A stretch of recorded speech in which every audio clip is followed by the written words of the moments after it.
नमस्कार दोस्तों, भीमराव अंबेडकर के संदेश यूट्यूब चैनल में आपका स्वागत है। 13 अक्टूबर 1935 का दिन येवला में अछूत समझे जाने वाले हजारों लोगों के सामने बाबा साहेब भीमराव अंबेडकर ने घोषणा करते हुए कहा, मैं हिंदू के रूप में पैदा जरूर हुआ हूँ, लेकिन हिंदू का रूप में हरगिज मरना नहीं चाहता। इस घटना के 21 साल बाद 14 अक्टूबर 1956 में उन्होंने अपने हजारों अनुयायियों के साथ मिलकर बौद्ध धर्म अपना लिया था। उनके इस कदम ने दलित आंदोलन और बौद्ध धर्म दोनों को गति 1950 की जनगणना के अनुसार भारत में बौद्धों की संख्या 1.5 लाख से कुछ कम थी। अंबेडकर के बाद दलितों के बड़े पैमाने पर धर्मांतरण के परिणाम स्वरूप केवल 10 साल में संख्या बढ़कर 32 लाख से ज़्यादा हो गई। हालांकि डॉक्टर इसके बाद ज़्यादा दिन तक जीवित नहीं रहे। सिर्फ 2 महीने बाद यानी 6 दिसंबर 1956 को उनकी मृत्यु हो गई। तब से इस दिन को महापरिनिर्वाण दिवस मनाया जाता है। इस मौके पर हमने सोचा डॉक्टर अंबेडकर के जुड़ी कुछ ऐसी घटनाओं को रूबरू करवाएं जिन्होंने उनकी ज़िंदगी और भारत देश पर एक बड़ा असर डाला। भीमराव अंबेडकर के सबसे पहले उसके सच्ची घटनाओं के बारे में आपको बताने जा रहे हैं, जिसने 9 साल के अंबेडकर को जात के पहली बार सोचने के लिए मजबूर किया। इस घटना का जिक्र डॉक्टर अंबेडकर ने अपनी आत्मकथा वेटिंग फॉर वीज़ा में किया है। साल 1901 की बात है।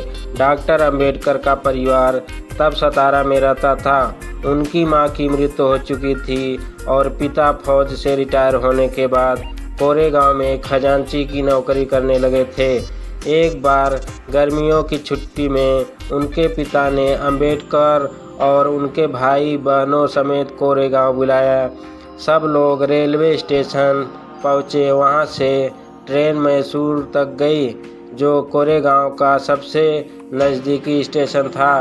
पिता ने लिखा था कि वो स्टेशन पर चपरासी को भेज देंगे, लेकिन अंबेडकर और उनके भाई बहन स्टेशन पर खड़े ही रह गए।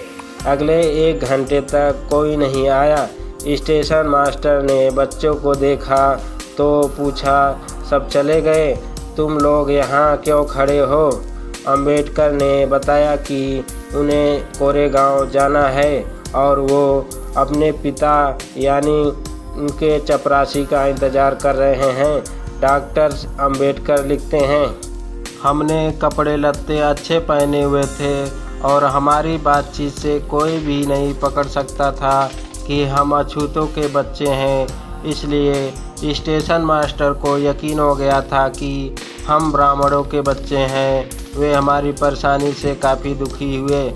कुछ देर बाद स्टेशन मास्टर ने पूछा, तुम कौन हो?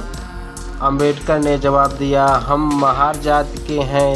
ये सुनते ही स्टेशन मास्टर के चेहरे से हाव भाव बदल गए और वो अपने कमरे की ओर लौट गया। अंबेडकर और उनके भाई बहन परेशान हुए थे। स्टेशन के पास ही कुछ बैलगाड़ी वाले खड़े थे, लेकिन कोई भी अछूत को ले जाकर अपवित्र होने को तैयार नहीं था। अंबेडकर दुगने पैसे देने को भी तैयार थे, लेकिन तब भी कोई राजी न हुआ। इसके बाद स्टेशन मास्टर ने एक युक्ति निकाली।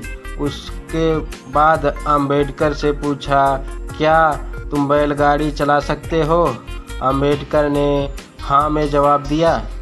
स्टेशन मास्टर ने एक गाड़ी वाले को पेशकश की, वो दुगने पैसे लेगा लेकिन बैलगाड़ी नहीं चलाएगा, बस साथ साथ चलेगा। डॉक्टर अंबेडकर और उनके भाई बहन गाड़ी में बैठ गए। गाड़ी अपने रास्ते चलने लगी और चलते चलते रात हो गई। सबके लिए एक टिफ़िन रखा गया था, लेकिन पीने के लिए पानी नहीं था। कुछ देर बाद उन्हें एक चुंगी वाले की झोपड़ी दिखाई दी। अंबेडकर ने सोचा कि उससे पानी मांगा जाए। अंबेडकर पानी लेने ही जा रहे थे।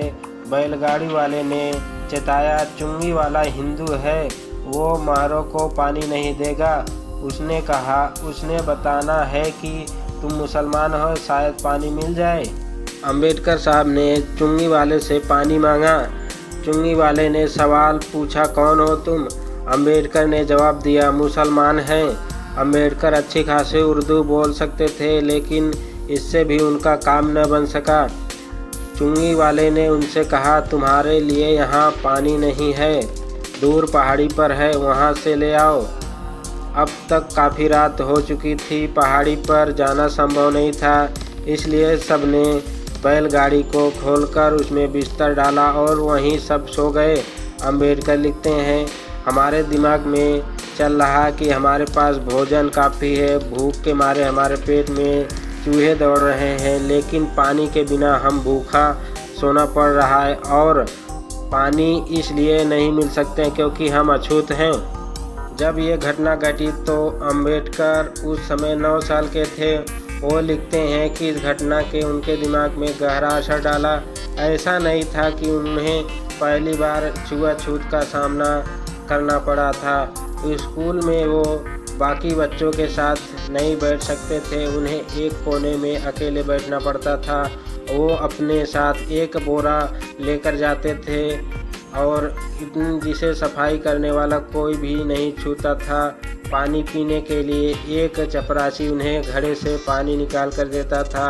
अगर चपरासी न हो तो उन्हें पानी प्यासा ही रहना पड़ता था। यहाँ तक कि धोबी उनके कपड़े नहीं धोते थे। छुआछूत के चलते नाई भी उनके बाल नहीं काटते थे, इनकार कर देते थे। लेकिन इससे उन्हें पहले अंबेडकर के मन में कभी ये सवाल नहीं उठा था कि ऐसा क्यों हो रहा है। अंबेडकर लिखते हैं, अब तक मुझे लगता था कि छुआछूत एक सामान्य चीज़ है। कुछ लोग होते हैं जो इन्हें दूसरे लोग को छूना नहीं चाहते हैं।